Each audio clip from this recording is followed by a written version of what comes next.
And welcome to the show, Our Islam and Community Issues. My name is Naeem Sharif, and today we have a special guest, Tana Yasu.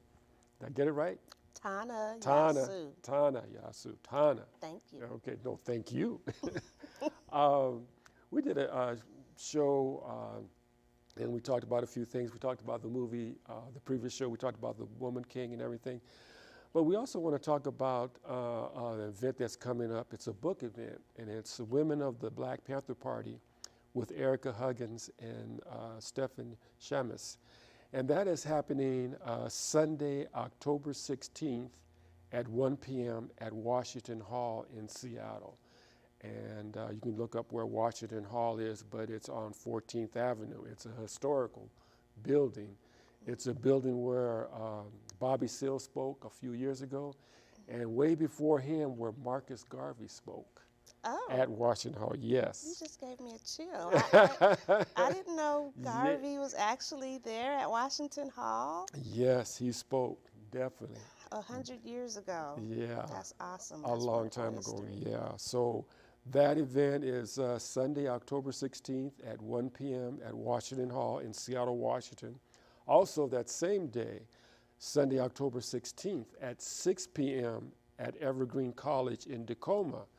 That address is 1210 6th Avenue, Tacoma, Washington, 98405. For more information, 253-680-3000. So Erica Huggins, just real briefly, and then I'll let you go and talk about it. She was in the Black Panther Party, and her husband was also in the Black Panther Party. And her husband was assassinated on the campus of UCLA. And I won't go into the details about that, but you can Google that up. But this is an event that I highly would recommend people to turn out for. She has quite the story. It's very personable. It gives you an idea of what was happening in the Black Panther Party, but it gives you a perspective of a woman in the party. And not only just a woman, a mother in the party. So we've had outstanding women that were in the Black Panther Party. Erica Huggins, of course, Kathleen Cleaver, and Elaine Brown, and others, Vanetta Molson here in the Seattle area, and a whole list. And one of the things that we're looking to do is to establish a Seattle Black Panther Party. Well, we have established it already, a Seattle Black Panther Party Legacy Committee, because we want to start a museum here in the area that would, be in Seattle or close to it. And we've had members go out and look at different museums across the country to get an idea. But not only a museum, a research center. Mm-hmm. Because once the people know some of the history, they can do their own research on that. But I would like to turn it over to you to talk about some of these wonderful events and issues. Yes, well, staying in line with the women of the Black Panther Party and that history, what excites me about the Seattle chapter of the Black Panther Party is the first chapter outside of Oakland. So Seattle has just always been innovative, I think, in that way, or well, I'll say our people have been so innovative, and the fact that these were young people, college students, and younger, that really inspired the people to galvanize and come together and make change. Mm-hmm. It was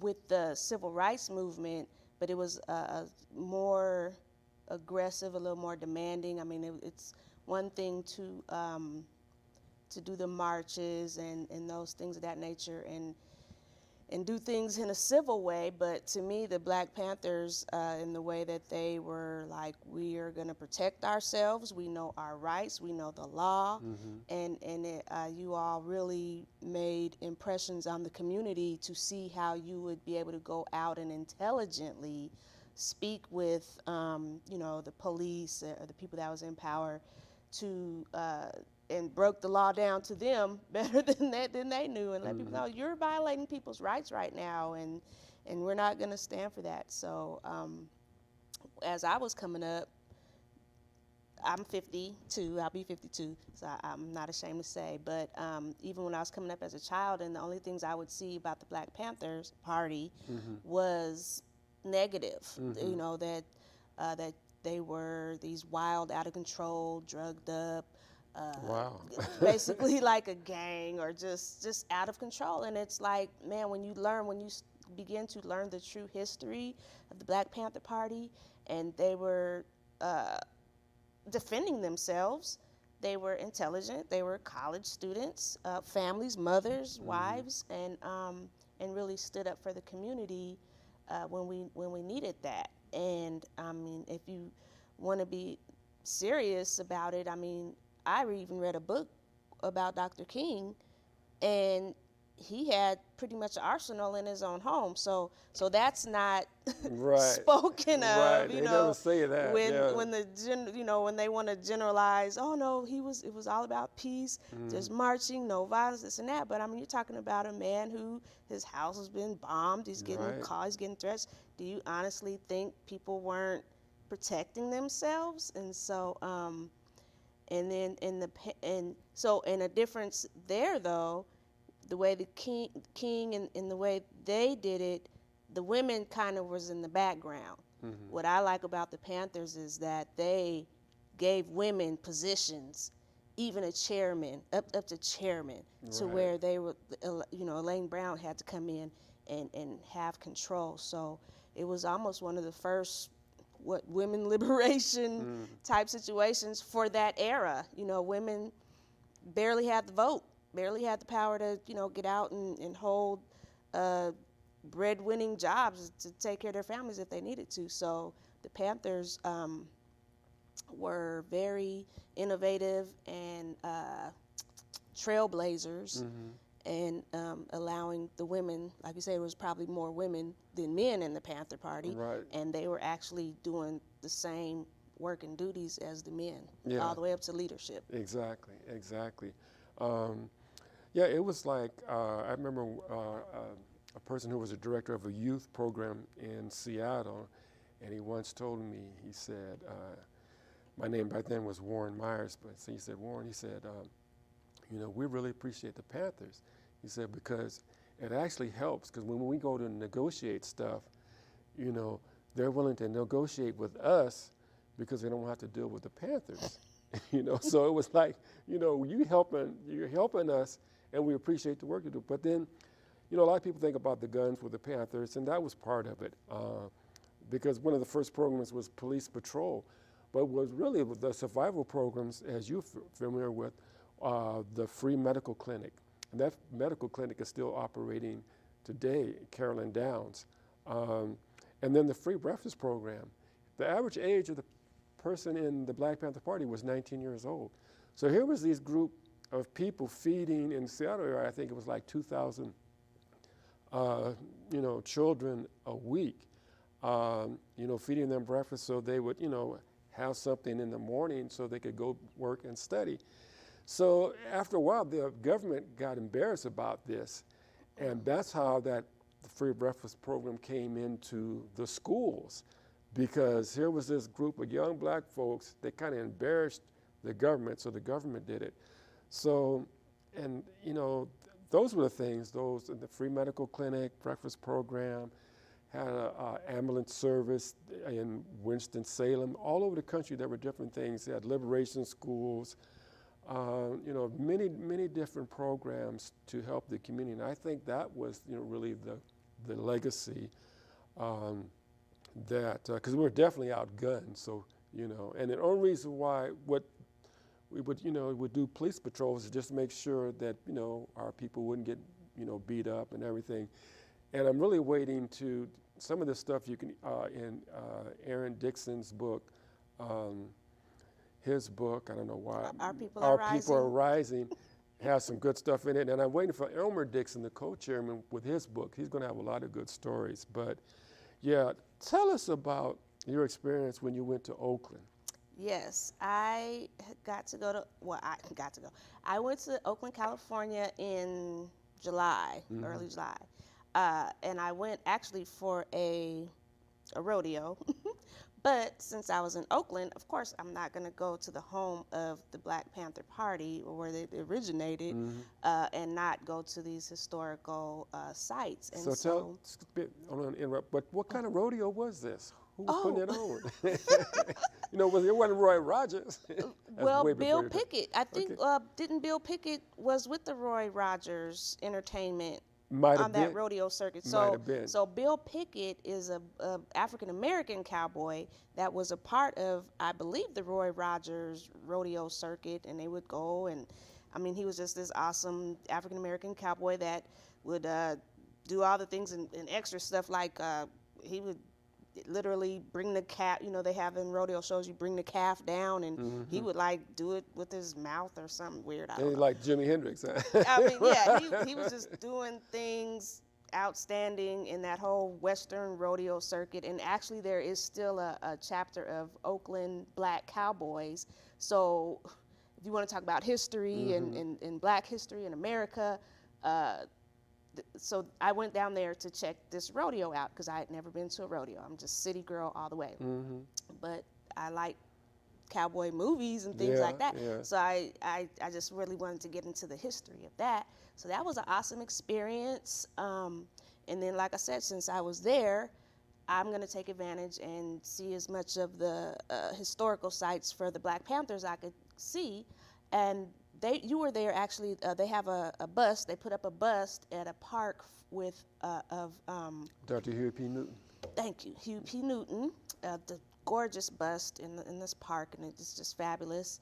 And a few blocks from there, there's a lady that lives in that neighborhood, and she has put a mural on the whole side of her house of the women of the Black Panther Party. So she's honoring the women of the Black Panther Party as well, and this fabulous mural on the side of her home. I can come back to you later with the deets on where exactly it is on our website.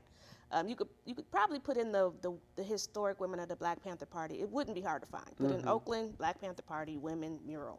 It's gonna come up. It's fabulous, but she's turned her whole main floor of her house into a museum. So she has a lot of the pictures and banners up with a lot of the historical content, books available, and she can talk to you about that history. And so this is a ongoing project that she's doing. And like I said, it's just a few blocks away from that wonderful bust of Huey P. Newton that the city put up to honor him in that history. And sort of a sad tidbit, though, she did let me know that while, one of the neighbors, because a lot of the same folks still live there, one of the neighbors said, like, right outside of her home is actually where Huey P. Newton was assassinated. And so that was like, wow. I mean, but when she was saying it, I mean, it's just one of those things, you know what I mean? It's like, but then it also spoke to her that, yes, this is the place, that energy is there, and the community seems to have embraced her situation there. So that was wonderful to see.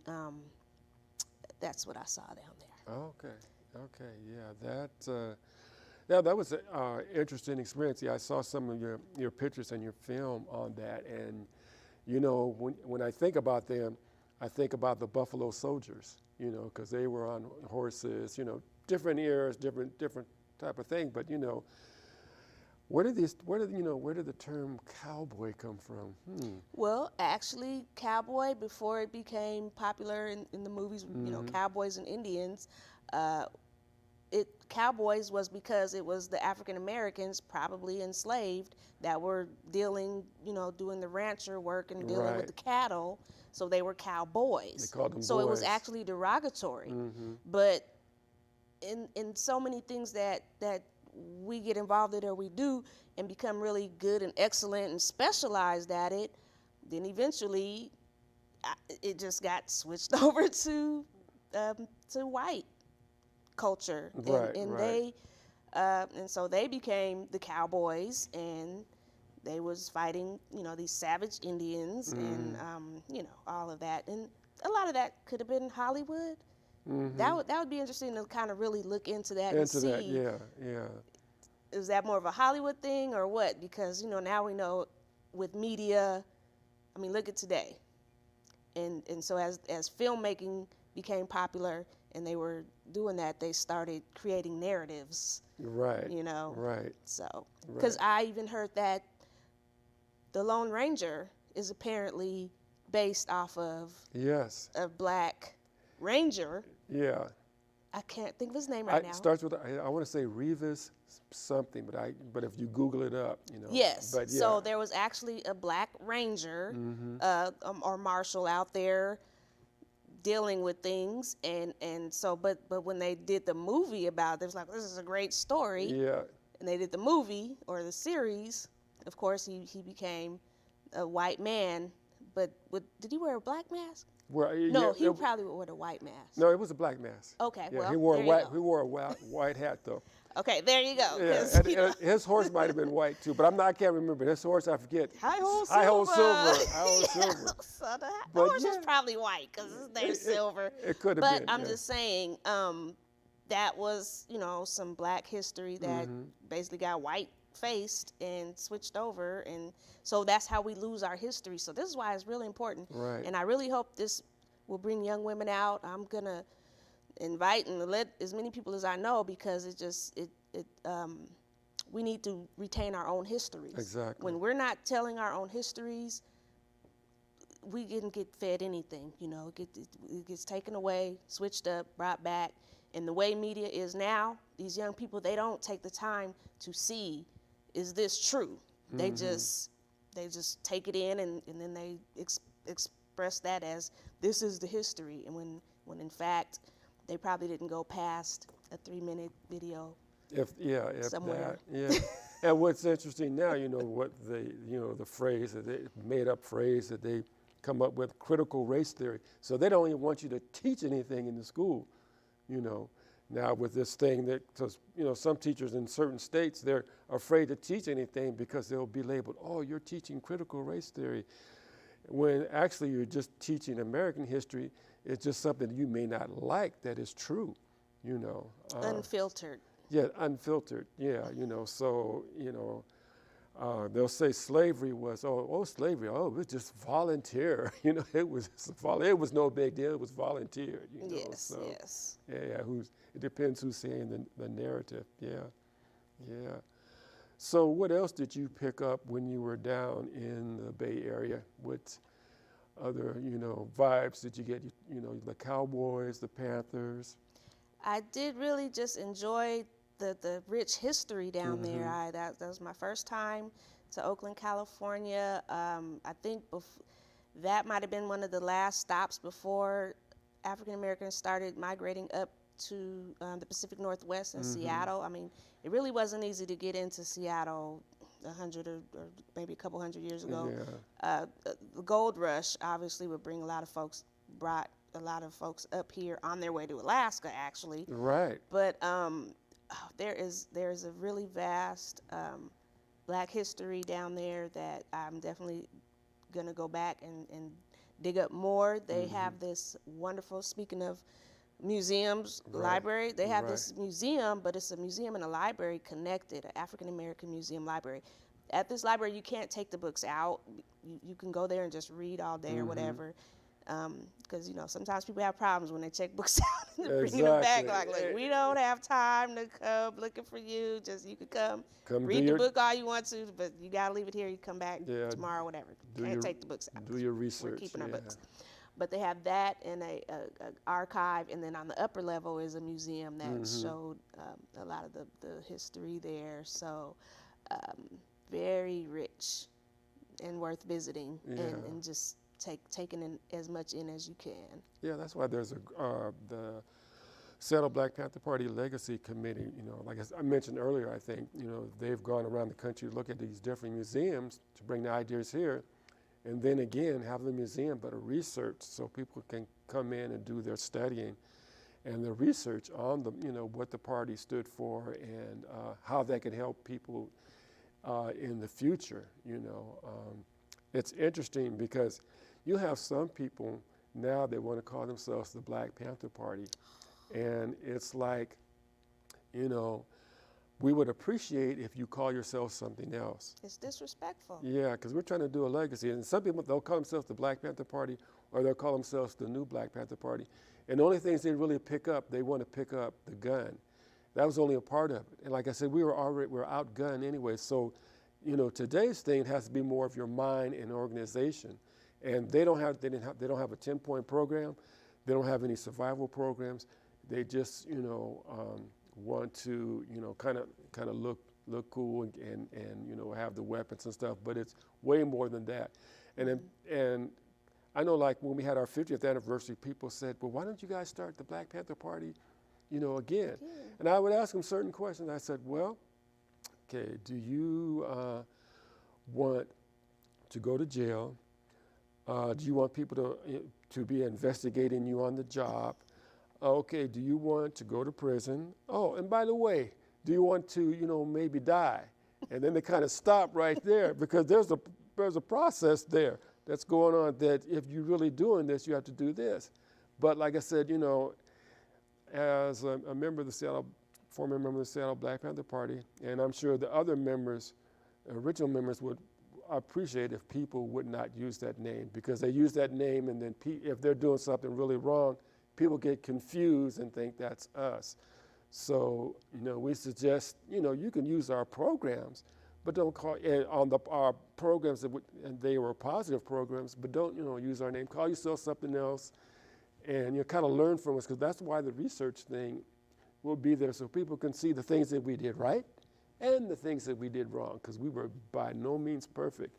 People say, "What are some of the things you did wrong?" Well, we did a lot of things wrong. You know, one of the things, we cussed too much. You know, back there we cussed too much. You know.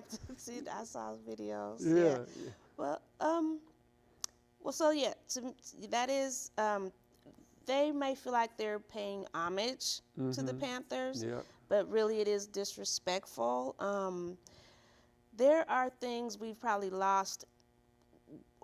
We've definitely lost within our society as far as, say, a hierarchy or how to be respectful. And like you say, they feel like, well, we're the new Black Panther, and we're showing respect, and we're paying homage, and we're going to, you know, put the black leather jackets and Tams and get guns and stuff. And it's like, okay, well, but that's, you're kind of going for that instant gratification. Right.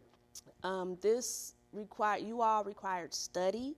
You know, you all had to read a certain amount. Right. You had to go to the range and really practice. As far as weapons, you know, you learned, from my understanding, you studied the weaponry, you studied. Well, yeah, there was you know, there were so many books that you had. There was a book list that you had to read, and there was also political education. So it was not, you know, just about the weapons. Because I said, you know, we're outgunned. Come on now. So. Well, I think too, you grew so fast that you almost weren't even. I mean, it was you outgrew yourself really quickly, and then the memberships blossomed.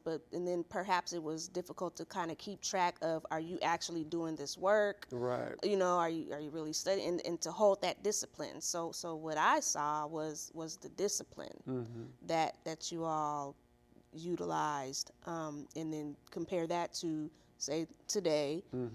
Where's the discipline? Where's the patience? Right. Where's the you know, wanting to dig deeper? Like now, it's just all about likes and looks, and that's dangerous. And especially, like, okay, we're looking at these gun laws. They're having all these problems with guns and the laws and stuff. And it's like, well, if you're gonna portray that wildness and you know, you're keeping that image going, this is why we're having the problems. Right. With, you know, it's like